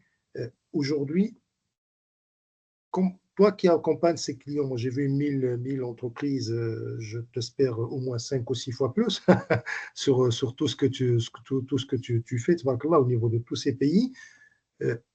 Qu'est-ce qu'il leur faut finalement? Qu'est-ce que tu leur conseilles finalement, ces clients, finalement? Qu'est-ce qu'il se fait peut-être dans les doses et les dozen? Qu'est-ce qu'il faut mieux faire? Et comment demander aux autres finalement de faire le pas sur ces sujets de cette digitalisation, de ne pas rester dans son coin à travailler tout seul. C'est très important. Je te cède la parole, Nicolas, et après Rita, Nawa et Youssef. Alors oui, pour nous, le rôle des pilotes digitaux est extrêmement important. On les qualifie en interne de mini ou de mini Chief Digital Officer de leur direction, de leur métier. Et avoir des collaborateurs, des internes, qui ont un pied dans le digital et un pied dans leur direction d'origine, c'est vraiment un apport pour nous très important parce qu'ils défendent les deux parties, donc le digital. On n'est pas le site web qui vient être en plus ou le côté très agence où on va exécuter des commandes, mais au contraire apporter cette culture qui est orientée utilisateur, impact, enjeu, expérience, etc., etc. Ça a été dit par moi et par tout le monde là pendant cette heure. Et vraiment, les pilotes digitaux ont en charge de pousser cette culture et de nous faire bien comprendre le business pour qu'on puisse avancer. Un peu la différence quand on tout à l'heure, ce que Rita disait sur la direction informatique, qui eux, c'est pas négatif ce que je dis, il y a des enjeux complexes, il y a un legacy existant qui est lourd à porter et tout, mais ils vont être beaucoup plus sur le delivery et les process et des choses plus structurantes. Et donc, ça va être au service de respecter les jalons, de respecter les budgets, de répondre à un cahier des charges. mais ils vont pas être sur le côté l'utilisateur final, sur le parcours, l'expérience et les enjeux. Et c'est pas négatif, mais c'est la réalité. Et c'est pour ça que nous, avoir une direction digitale à part avec ces pilotes digitaux nous permet de déplacer les montagnes, en tout cas de l'expérience digitale. Dans une dernière question, Nicolas, sur ce sujet. Tout à l'heure, tu avais itérer, se tromper, Oui, recommencer. Est-ce que, même moi je l'ai vu dans des projets innovants, on parle même du droit à l'erreur. Bon, il ne faut pas que l'erreur oui. soit son trébuchante, mais le diable est dans le détail. Ça veut dire il faut vraiment tout essayer, tous les Ben, scénarios possibles pour avoir la meilleure proposition possible, la meilleure Ouais, expérience. c'est ce qu'on appelle l'agilité, mais la vraie, pas le côté un peu buzzword où on dit je suis agile, donc je fais un peu comme je veux. C'est être sur. C'est le mieux, l'ennemi du bien. Donc déjà, j'essaie de répondre à mon premier problème et puis je vais ajouter et puis ajouter des fonctionnalités. Et quand ça marche pas, parce que je mesure tout, je vois est-ce qu'il y a un impact sur le temps de traitement des dossiers, est-ce qu'il y a un impact sur les coûts opérationnels, est-ce qu'il y a un impact sur ci, sur ça, pas que du ROI financier pur et dur. Et j'avance, mais j'avance avec le métier. J'essaie de guider les directions métiers pour leur Très dire, clair. regardez, regardons ensemble. Et si on ne sait pas ce qu'on va faire dans 6 mois, c'est pas grave. C'est pas grave si on ne fait pas le truc complet parce que tout ne sera pas utilisé. Concentrons-nous sur ce qui a de la valeur et de l'impact. Et c'est la difficulté, mais avec les pilotes digitaux, du coup, ça nous permet d'avancer. Mais c'est cette difficulté de naviguer avec l'incertitude qui est propre au digital et plus complexe sur des approches traditionnelles qui sont en plus pas, il n'y a pas de formation dans les écoles classiques, enfin ça arrive maintenant, mais c'est pas naturel. Très clair. Merci beaucoup, Rita. Oui, si quand même. Donc, je pense que votre question était par rapport un peu à la maturité de manière globale, où est-ce qu'on en est. Tu vois la chose au Euh, niveau de. oui. En fait, si on raisonne, enfin, si on veut parler du secteur privé, on va trouver naturellement le secteur bancaire. Et je pense que Nawar a bien présenté en fait le use case enfin, d'une banque qui est Tijari Wafa, le groupe Tijari Wafa Bank, donc avec tout le niveau de digitalisation et ça, on le retrouve aussi dans d'autres structures bancaires. Donc, euh, naturellement, un peu, on va retrouver donc les secteurs bancaires et financiers, les télécommunications, bien évidemment aussi. Mais aussi, on voit également l'émergence de tout ce qui est e-commerce avec l'installation de nouveaux opérateurs et aussi la création de nouvelles marketplaces, que ce soit en fait des marketplaces nationales ou en fait l'usage de manière générale de ce type de plateforme qui est de plus en plus on va dire, accessible pour les différents acteurs. Donc, il y a une certaine dynamique qui s'installe. On ne va pas dire qu'on est vraiment arrivé, parce qu'il faut se dire aussi on remarque également, donc, d'après les évaluations pardon, de maturité digitale qu'on a pu faire, mais aussi analyser à travers notre plateforme, c'est qu'il y a une prise de conscience, c'est-à-dire le niveau de prise de conscience, il est assez bon, assez élevé. Mais quand on pose des questions sur la pratique, sur l'adoption de RP, sur l'usage de la data, etc., on est encore, on va dire, sur une échelle de 3, on est encore au premier niveau. Donc, Très clair. il y a encore du Très clair. travail à faire pour, voilà, donc, un Sur call du to digital. action. Voilà, arriver à l'action, dépasser un peu le niveau de conscience, parce que je suis sûre, si on pose la question, pratiquement tout le monde en est conscient et on en entend tellement parler que voilà, en quelque sorte, on est convaincu. Mais pour passer à l'action, il y a encore du chemin à faire. Côté secteur public, effectivement, comme l'a dit Youssef, il y a pas mal de choses qui sont faites par les grands acteurs, typiquement les impôts, la douane, pour faciliter les échanges à l'international, l'export, etc. C'est des acteurs qui sont en avance par rapport à la digitalisation. Ils sont conscients que le digital améliore les opérations. Je peux citer Portnet, qui est un exemple en Oui, fait oui, bien fort, sûr. voilà, qui dénote de la volonté du pays à digitaliser en fait davantage les processus, comme j'ai dit, bien sûr les structures des finances, etc. On a, je pense, plus de 600 services publics qui sont digitalisés à l'heure d'aujourd'hui et ça continue. Nous, côté ADD, on a également une Digital Factory qui en fait, son rôle est plus d'aider les administrations qui souhaitent, on va dire, développer des use cases de manière agile, etc. Donc, on n'est pas dans l'informatisation, mais on est plus dans, dans la simplification de procédures. Donc, typiquement, on va constituer, par exemple, une squad qui va travailler sur un défi, on va dire, ou bien une simplification d'un parcours donné en mode projet. On a le product owner de l'administration X qui va s'installer chez nous qui va s'installer ou il sera présent en tout cas pour dérouler vraiment le rituel agile comme il se doit. Et donc, on va développer en itération des premiers parcours qui seront testés et par la suite généralisés. Donc, il y a pour résumer, il y a une volonté, il y a une certaine maturité qui commence à prendre forme, mais il y a encore du chemin à faire Merci beaucoup. pour voilà, profiter pleinement des opportunités de la digitalisation. Merci beaucoup, Rita. Nawa, comment tu vois cette expérience client? Est-ce qu'elle elle va plus grandir? Elle va plus. Oui. Alors, Vas-y, de toute Nawa. façon, je dirais que la relation entre la banque et le client a évolué. Partant d'un client qu'on le voit faire ses dépôts, faire ses opérations en agence, se déplacer, réaliser tout en agence, on a évolué vers un client qui, lui, il se connecte. Il a une confiance en une plateforme digitale auquel il se connecte, auquel il consulte, auquel ils peuvent initier des transactions. On est sur ça maintenant, dans cette sécurisation de la plateforme.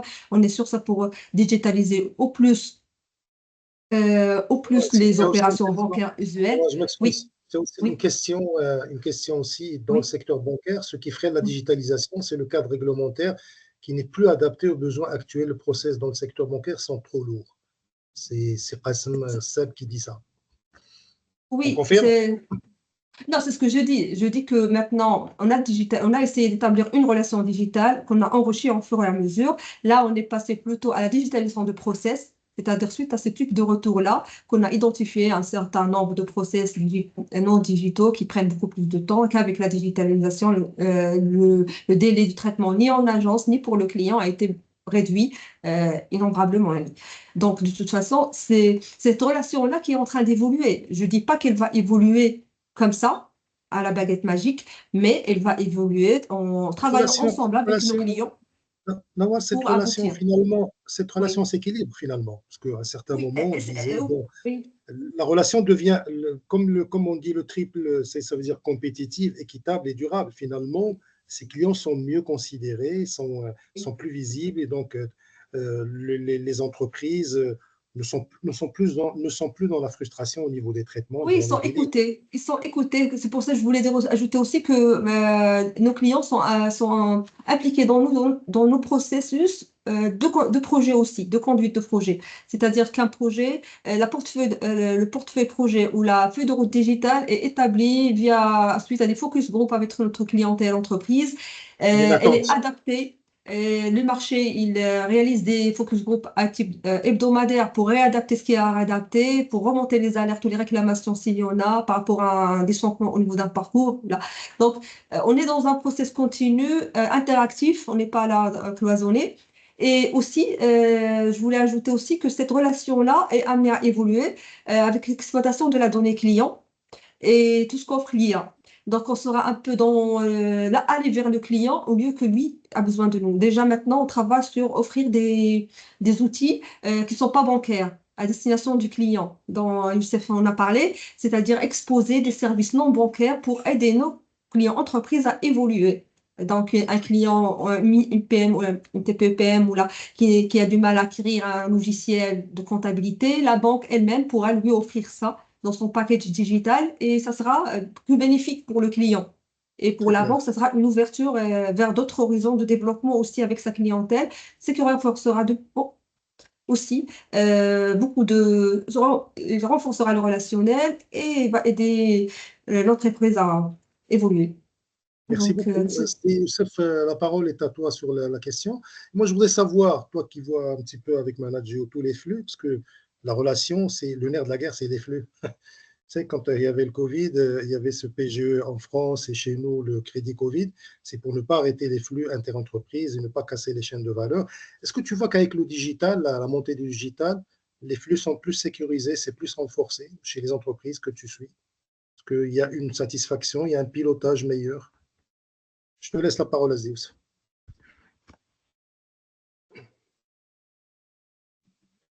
Si Youssef, tu es en mute. Là, vous Si m'entendez? Youssef. Oui, Là, oui, vous m'entendez. c'est bon. Très bien, Oui, oui, c'est désolé. bon. Donc, en fait, je vous disais, il y a ce que l'entreprise veut et il y a ce que la conjoncture veut. Et en fait, justement, le marché tel qu'il est, avec la concurrence qu'il connaît et la réglementation qui évolue et la multiplication des concurrents, les entreprises aujourd'hui, elles n'ont pas le choix que se digitaliser. Pour eux, c'est de plus en plus naturel. Entre-temps, il y a aussi Covid qui est passé. C'est-à-dire même les entreprises qui étaient très, très, très, très réticentes d'avoir des logiciels et d'avoir le cloud et de mettre leurs données sur le cloud, etc.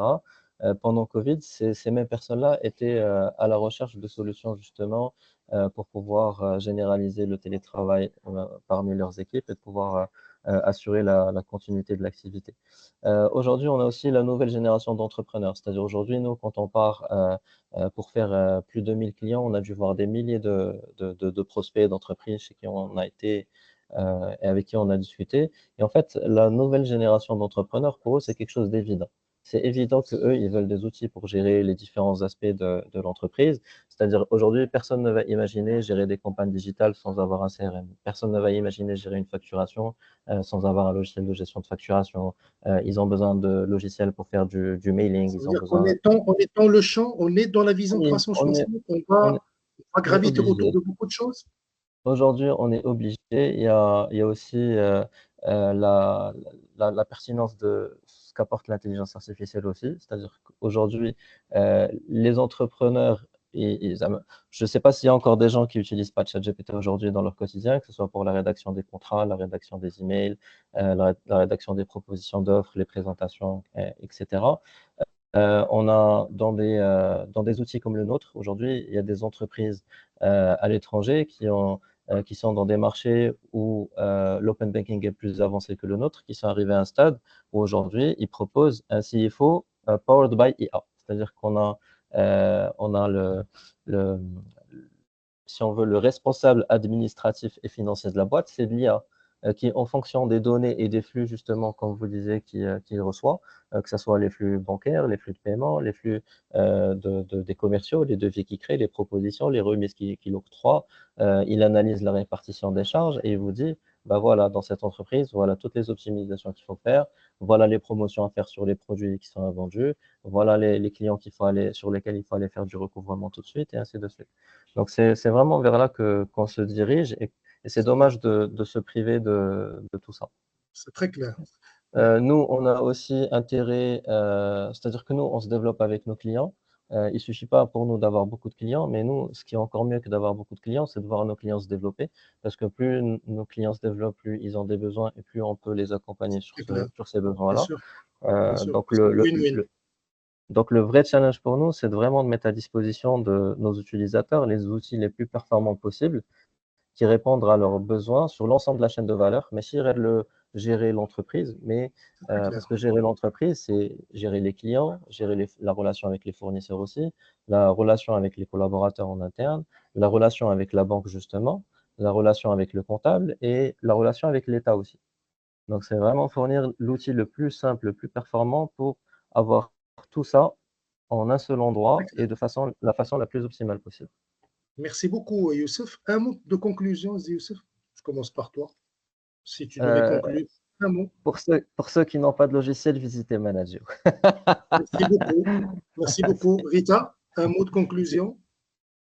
Merci déjà pour l'opportunité de participer à cet échange assez riche. Peut-être Youssef a parlé de l'IA, juste peut-être pour encourager les entreprises à en tirer profit et davantage, c'est que je pense qu'il y a une appréhension par rapport à l'usage de l'IA. Est-ce que ça va remplacer l'humain? Est-ce que ça... Moi, je dis que l'IA, elle ne peut pas fonctionner seule parce qu'il y a toujours ces risques, on va dire, d'hallucination, d'erreurs qui peuvent être importantes. L'IA, il faut la voir comme un copilote, comme certaines applications déjà euh, le nomment, comme Terminator. voilà, exactement, comme un assistant qu'on a à notre disposition qui peut nous faciliter certaines tâches voilà, au quotidien. Et donc, voilà, vraiment, faut en profiter tout en faisant un usage euh, voilà, qui soit bien dosé. Et voilà, encore une fois, on est là à aider pour supporter s'il y a des entreprises parmi nous qui souhaitent avoir davantage en fait, des informations sur ce qu'on fait ou bien l'initiative qui est en cours, ils peuvent me contacter sur LinkedIn ou à travers donc, le lien que j'ai laissé dans le chat. Et merci beaucoup. Merci beaucoup, Rita. Nawar, un mot de conclusion? Un mot de conclusion, c'est pour dire que la banque est là, elle est là pour ses clients, entreprises. Elle est là pour les accompagner en dehors de la digitalisation. Elle est là pour leur conseiller. Et bien sûr, le fonctionnement, c'est un fonctionnement qui est étroit et qui est couplé. On ne peut pas nous donc, exister sans nos clients et vice-versa. Mais l'idée, c'est qu'on est là pour évoluer avec eux, c'est-à-dire qu'on est là aussi impacté par les tendances technologiques, l'IA, la data, aussi les clients ils sont concernés. Donc l'idée c'est faire marcher tout ça pour donner de la valeur ajoutée à ce monde. Merci beaucoup. Nicolas, mot de clôture. En mot de clôture, l'obsession de l'utilisateur, du client. Très très court, mais c'est vraiment le truc qui nous guide quand on parle de transformation et qui évidemment je partage tout ce qui a été dit juste avant. Donc voilà, je rajoute l'utilisateur, le client et l'obsession, le focus qu'on a au quotidien sur eux. Merci beaucoup Youssef, Rita, Nawar et Nicolas pour votre intervention qui nous a mis dans un sujet qui est en train d'avancer, mais votre expertise est là très, très, très bienvenue pour aborder ces PME. Merci à vous, chers PME qui étaient connectés avec nous et personnes connectées avec nous. J'espère que vous avez pris du plaisir pour nous suivre et nous vous donnons rendez-vous prochain pour un nouveau webinaire, Inch'Allah. Merci beaucoup. Ce fut un énorme plaisir. Merci. Au revoir. Merci. Au revoir. Au revoir.